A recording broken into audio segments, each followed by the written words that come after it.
SPS Academy 10 Mathematics Class 4th, Class 5th, Class 6th, Class 7th. Fractions have to solve from class 4th to class 7th.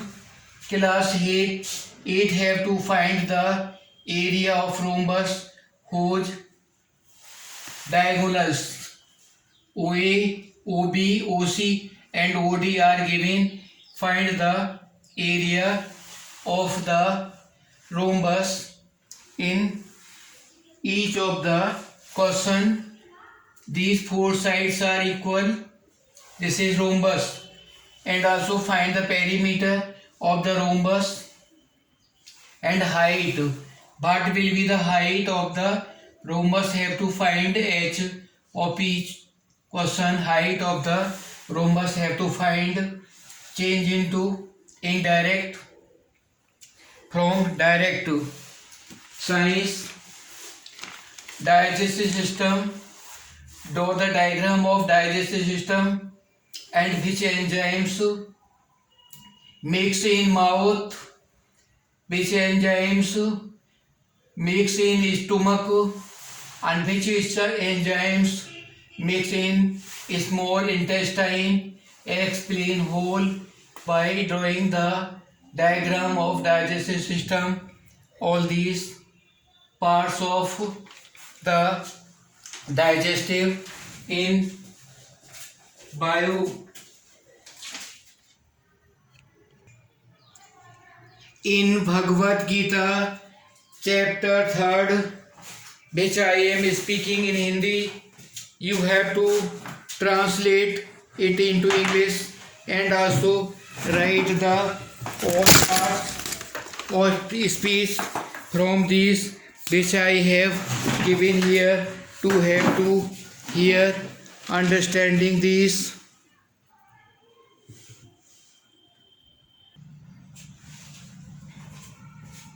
अध्याय 3rd Shrimad Bhagavad Gita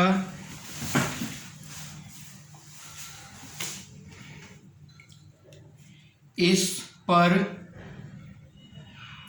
Arjun ने प्रश्न किया कि हे जनार्दन, यदि कर्मों की अपेक्षा ज्ञान आपके श्रेष्ठ मान्य है तो फिर हे केशव मुझे भयंकर कर्म में क्यों लगाते हो तथा आप मिले हुए से वचन से मेरी बुद्धि को मोहित करते हो। इसलिए उस एक बात को निश्चय करके कहिए कि जिससे मैं कल्याण को प्राप्त हूँ।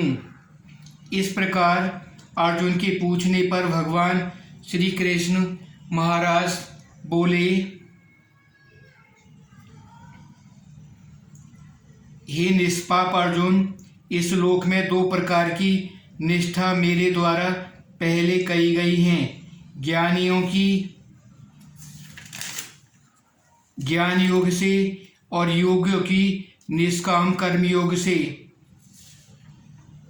क्योंकि कोई भी पुरुष किसी काल में क्षण मात्र भी बिना कर्म किए नहीं रहता।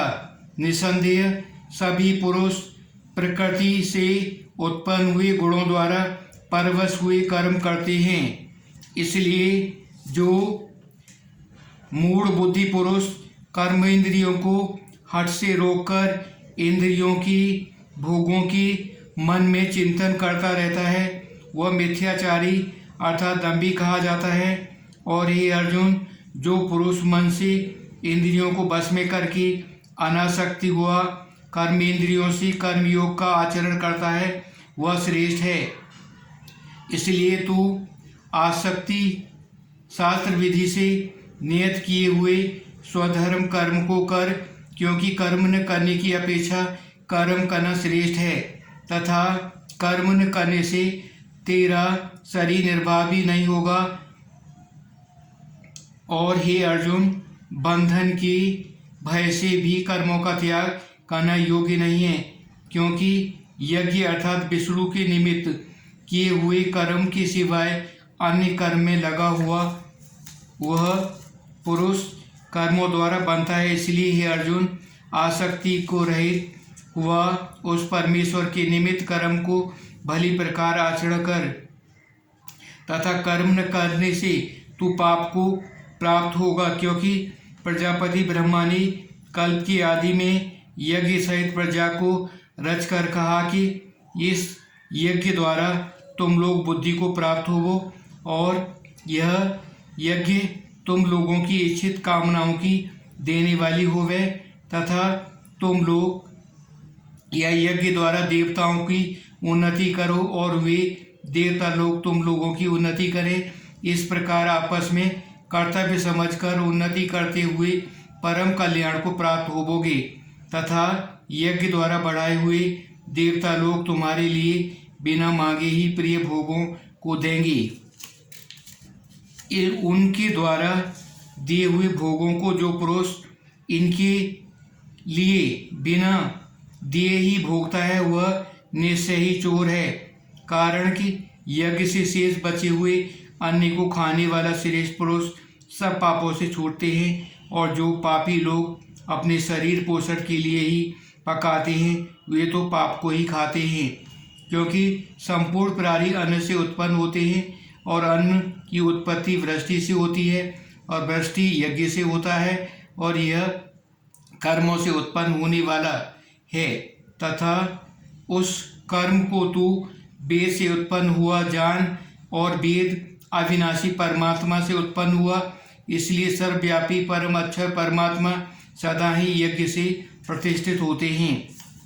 ये पाठ जो पुरुष इस लोक में इस प्रकार चलाए हुए सृष्टि क्रम के अनुसार कोई बरतता है अर्थात शास्त्र अनुसार कर्मों को नहीं करता वह इंद्रियों के सुख को भोगने वाला पापायु पुरुष व्यर्थ ही जीता है। परंतु जो मनुष्य आत्मा में ही प्रीति वाला और आत्मा में ही तृप्ति तथा आत्मा में ही संतुष्ट होने वाला उसके लिए कोई कर्तव्य नहीं है। क्योंकि इस संसार में उस पुरुष का किए जाने से भी कोई प्रयोजन नहीं है और न किए जाने से भी कोई प्रयोजन नहीं है तथा इसका संपूर्ण भूतों में कुछ भी स्वार्थ का संबंध नहीं है। जो भी इसके द्वारा केवल हितार्थ कर्म किए जाते हैं इसमें तू अनासक्त हुआ निरंतर कर्तव्य कर्म का अच्छी प्रकार आचरण कर। क्योंकि अनासक्त पुरुष कर्म करता हुआ परमात्मा को प्राप्त होता है। इस प्रकार सनकादिक ज्ञानी जन भी आसक्ति रहित कर्म द्वारा ही परम सिद्धि को प्राप्त हुए हैं। इसलिए लोक संग्रह को देखता हुआ तो कर्म करने को ही योग्य है। क्योंकि श्रेष्ठ पुरुष जो जो आचरण करता है अन्य पुरुष भी उसको ही करता है। वह पुरुष जो कुछ प्रमाण कर देता है लोग भी उसके अनुसार बरतते हैं। इसलिए हे अर्जुन, मुझे तीनों लोकों में कुछ भी कर्तव्य नहीं है, फिर भी मैं कर्म में ही बरतता हूँ। क्योंकि यदि मैं सावधान हुआ कदाचित कर्म में न बरतूँ तो हे अर्जुन, इस प्रकार मनुष्य मेरे बर्ताव के अनुसार बरतते हैं अर्थात बरतते लग जाएं। तथा यदि मैं कर्म न करूं तो यह सब लोग भ्रष्ट हो जाए और मैं वर्ण शंकर का करने वाला हूँ तथा इस सारी प्रजा को हनन करूं अर्थात मानने वाला बनूं। हे भारत, कर्म में आसक्त हुए अज्ञानी जन जैसे कर्म करते हैं वैसे अनासक्त विद्वान भी लोक शिक्षा को चाहता हुआ कर्म करे तथा ज्ञानी पुरुष को चाहिए कि कर्मों में आसक्ति वाले अज्ञानी जनों को बुद्धि से भ्रष्ट अर्थात कर्म के अश्रद्धा परमात्मा के स्वरूप स्थित हुआ और सब कर्मों को अच्छी प्रकार करता हुआ उनमें वैसे ही करावे। और ये अर्जुन, वास्तव में संपूर्ण कर्म प्रकृति से गुणों द्वारा किए गए हैं। अहंकार के रहित मोहित हुए अंतःकरण वाला पुरुष मैं करता हूँ ऐसे मान लेता है। परंतु हे महाभाव, गुण विभाग और कर्म विभाग के तत्व को जानने वाला ज्ञानी पुरुष संपूर्ण गुणों को गुणों में बरतते ऐसे मानकर नहीं कर आसक्त होता है और प्रकृति के गुणों से मोहित हुए गुण और कर्मों के आसक्त होते हैं। उन अच्छी प्रकार समझने वाले मूर्खों को अच्छी प्रकार जानने वाला ज्ञानी पुरुष चलायमान न करे। इसलिए अर्जुन, तू ज्ञान निष्ठ चित्त से संपूर्ण कर्मों को मुझ में समर्पित, आशा रहित और ममता रहित होकर संताप रहित हुआ युद्ध कर। और हे अर्जुन, जो कोई भी मनुष्य दोष युक्त रहित और श्रद्धा से युक्त हुए सदा ही मेरे इस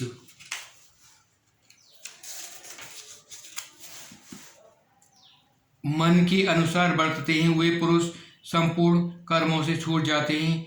और जो दोष दृष्टि वाले मूर्ख लोग इस मेरे मत के अनुसार नहीं बरतते, उन संपूर्ण ज्ञानों को मोहित चित्त वाले तू कल्याण से भ्रष्ट हुए जान, क्योंकि सभी प्राणी प्रकृति को प्राप्त होते हैं, अर्थात अपने स्वभाव से परवश हुए कर्म करते हैं। ज्ञानवान भी अपनी प्रकृति के अनुसार चेष्टा करता है, फिर उसमें किसी का हट क्या करेगा।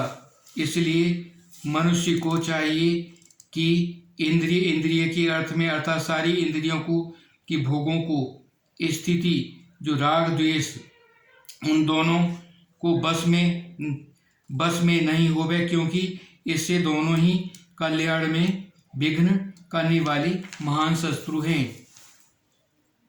इसलिए उन दोनों को जीतकर सावधान हुआ स्वधर्म का आचरण करे, क्योंकि अच्छी प्रकार आचरण किए हुए दूसरों के धर्म से गुण रहित भी अपना धर्म अति उत्तम है। अपने धर्म में मरना भी कल्याणकारक है और दूसरे का धर्म भय देने वाला है।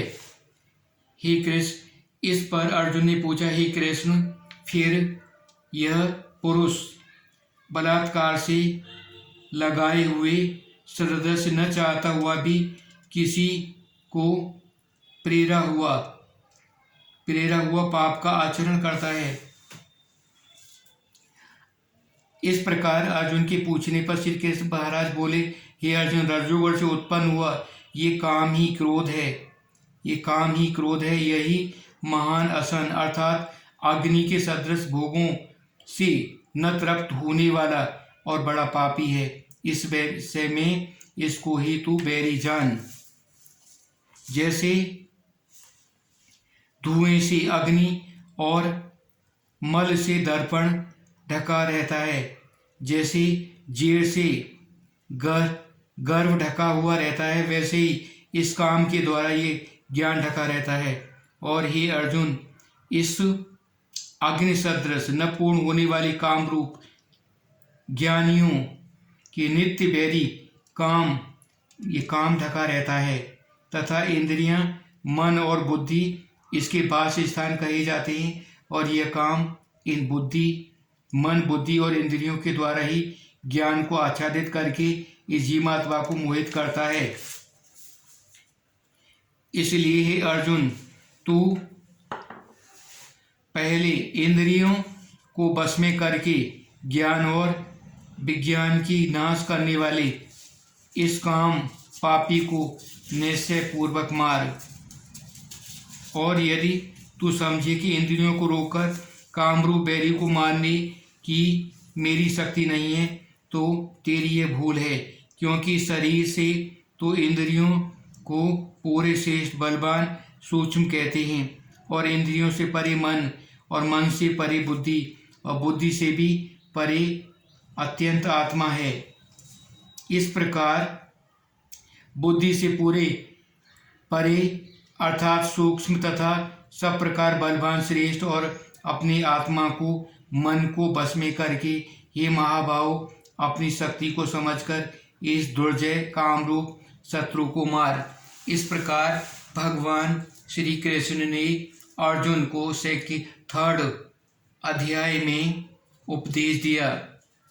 तो real purpose of the students of all you have to translate these into English and write all the parts of speech, and also giving the questions which I am writing. You have to write from the third chapter which I have spoken. You have to write here the questions which I am writing.